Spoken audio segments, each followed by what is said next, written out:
do is kind of create, because intervention's almost up, correct, the yeah, cycle? this is the week. It's done this week, Yeah. right? Yeah. So maybe what I was thinking is we can kind of start looking at data of our kiddos, and then what I was also thinking is kind of just getting a blanketed, looking at data and then start thinking about interventions. Like, now that we've done interventions with the specific interventions for other, naturally things like that, and we have a couple cycles of data, we can kind of look and see which kids are making more progress, and is there correlation between the kids that are making more progress and the intervention to help us determine if we're going to continue using the interventions for next year or not, or if we need to kind of think for, like, moving forward, what are some other things that we want to try to use.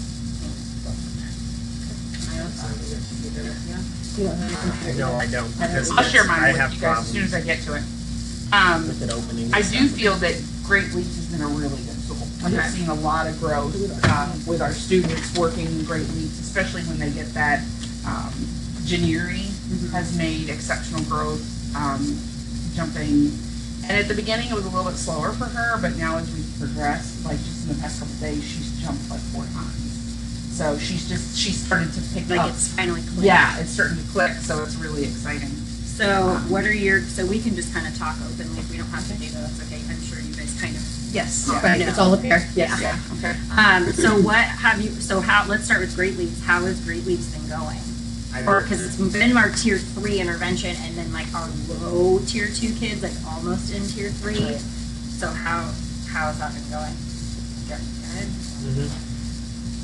I think we've seen a lot of growth with a lot of the kids. Now you're using it with a small group, is that right? Yeah. How is that going? How's 'Cause I that? think, are you doing small No. groups? So you're No. the only one Yeah. that's doing it, so maybe, Yeah. how is So I that just like going? pull the kids for like, a few minutes and then I'm working on something else, with benchmark or some other things that I have.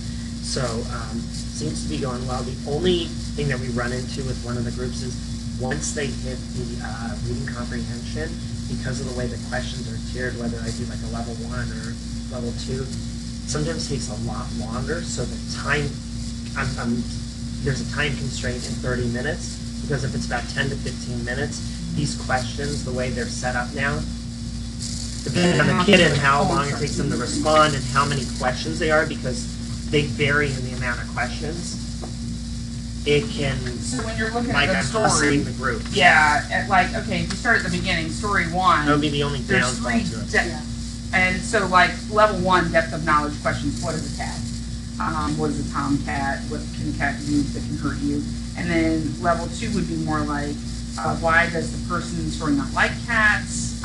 In what ways are cats and dogs alike? Level 3, what are some things that are very important when choosing a pet? What's the best thing about owning a pet? And then level 4 would be design and then create a layout of a playground for cats. How is it different than when you would design for dogs? If this character were a cat, how would the story change? Oh my So God, that's like this super, like, I don't even know if I can answer that. right? So, and each question has different levels of, yeah. How do you decide which, because I haven't used this version, how do you decide which level to use? For me, Oh, I do all of them. You do all of them? I do all of them. But then there's some that aren't practical. It's like, design, yeah, and design, create a layout. right, Yeah, yeah, so they're you're not like, doing, we're not that's doing totally classroom. I usually do Yeah, level that's 1, like level project level. Like I'll do level 1, level 2, depending on the kids, but some of them it's hard pulling information. Sometimes it's quick. They'll sit there with like, the deer in the headlight looks. Oh, see, I And- have the upper one, and so we that don't- makes sense. That they And we would don't do have, those. like Yeah, it's not the gonna time, there's not a lot of time because I'm already hitting, 10 minutes per kid in a shortened amount of time trying to get it all in. And then they're we get handing there it on. and I'm like, Yeah. okay, I gotta move to the next kid. So what I'm hearing is that Great Leaps is going well. Oh, wait, okay, wait. When it's in an individual setting. Can I give my, Yeah. okay, so my experience, Great Leaps is going well for the students over a long period of time.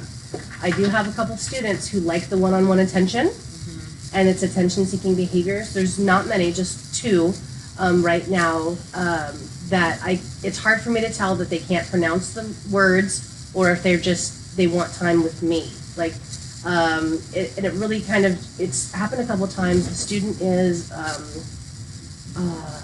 want to say Veronica, and then another one in Brenda's class. because I've only had them for the last 3 weeks. So they're still kind of filling it out. Whereas the other ones that have been consistently in there with me, they're more used to the program, it's kind of worn off, the newness. Yeah, so I just wanted to make that comment. And then there's also some students that are just immature, like Travis, that I have to be very, very firm with, and I have to remind him this is our job, we take it seriously. And I'm not sure what the transfer is in the classroom, because he just goes back to the classroom with Connolly, and the conversations I've had, he's just bouncing back off the walls.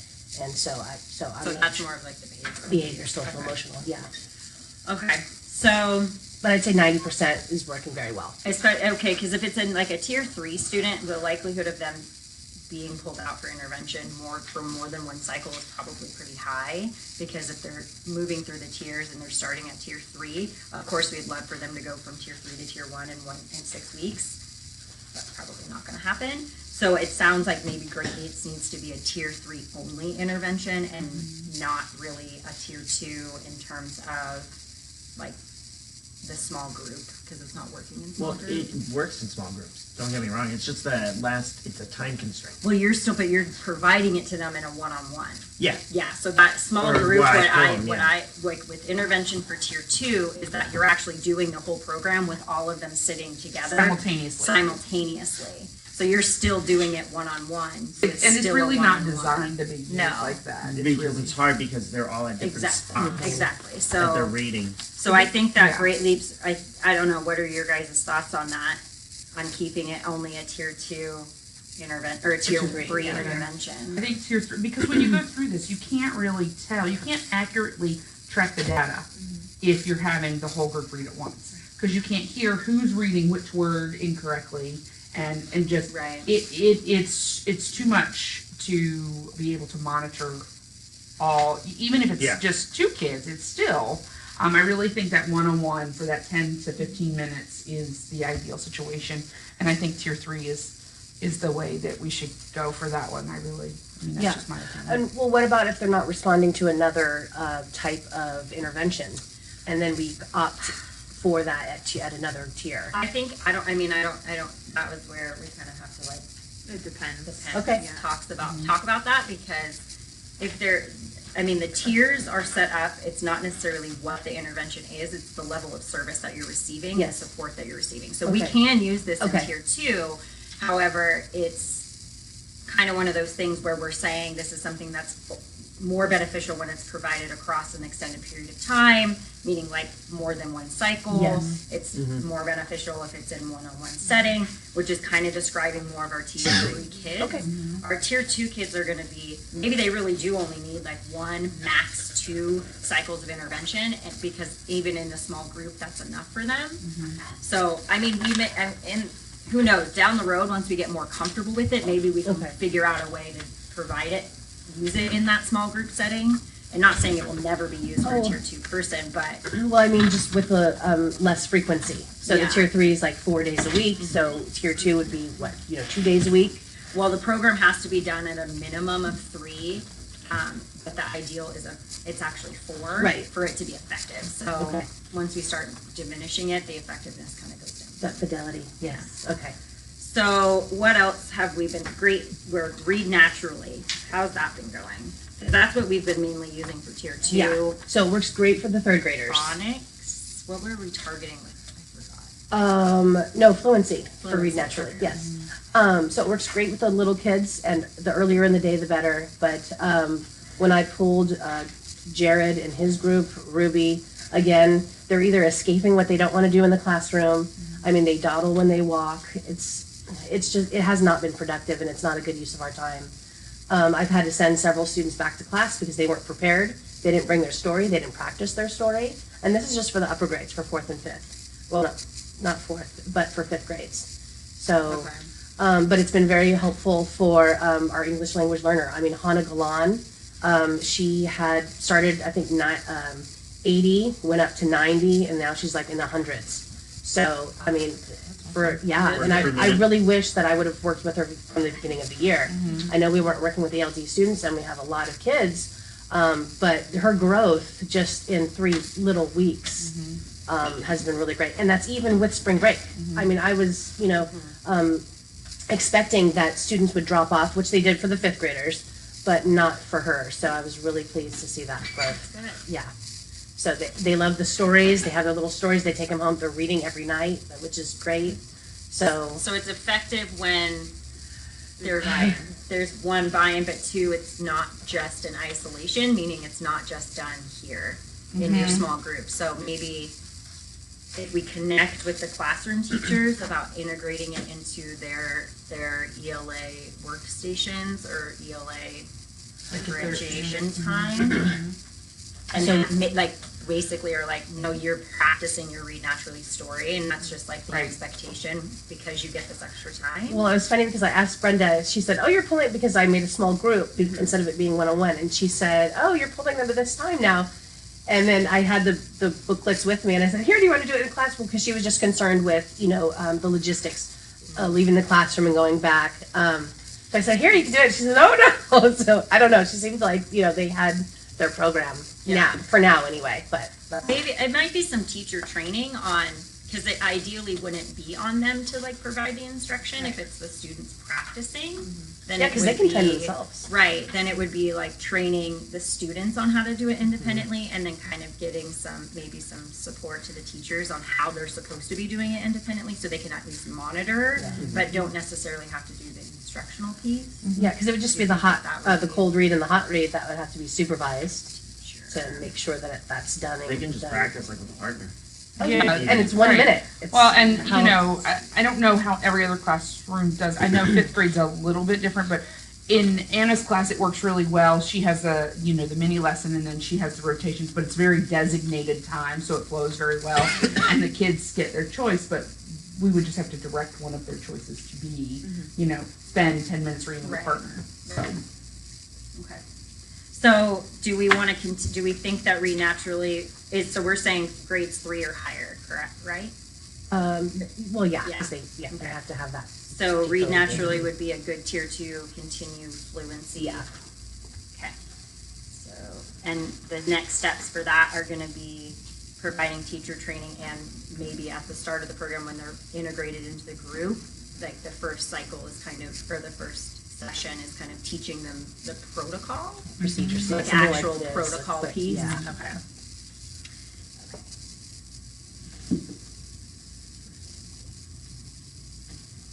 What else? I think these are just the decodable readers from Reading A to Z.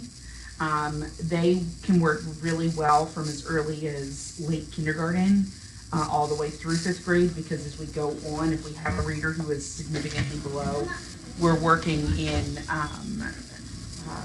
digraphs and blends and things like that, and, irregular sound. So, but these all come with phonics directions, phonics lessons to go with them. So if we can have more people available to teach this, because it comes with a lesson plan already. It's easy to follow. We can, make this as a packet, but they could use this. This would work as a tier 1 or a tier 2 in the classroom, with a parent, with an aide, with a teacher, because these are so self-explanatory and easy. It does require prep work though, because you need to make copies of the books. So that's the only prep work, right? Yeah, that's really well, and reading the lesson and being prepared to, So maybe those kids that we're trying to bridge the gap from tier 2 to tier 1. So they maybe, because if we can use it in both, if it's being used by a parent, then that instruction is going to be super basic. Whereas if the instruction is provided, we're still using this resource, but it's provided by a teacher itself, the instruction is going to be more detailed. So, the one thing I was thinking is if the teacher has limited availability, you know how you can only meet with certain groups on certain days, you can't see every kid every day in a small group setting. The teacher could provide the instruction and just have the rereads and that kind of group setting with their TA or with a parent. Just as long as the initial instruction for what we're focusing on, the sounds we're focusing on.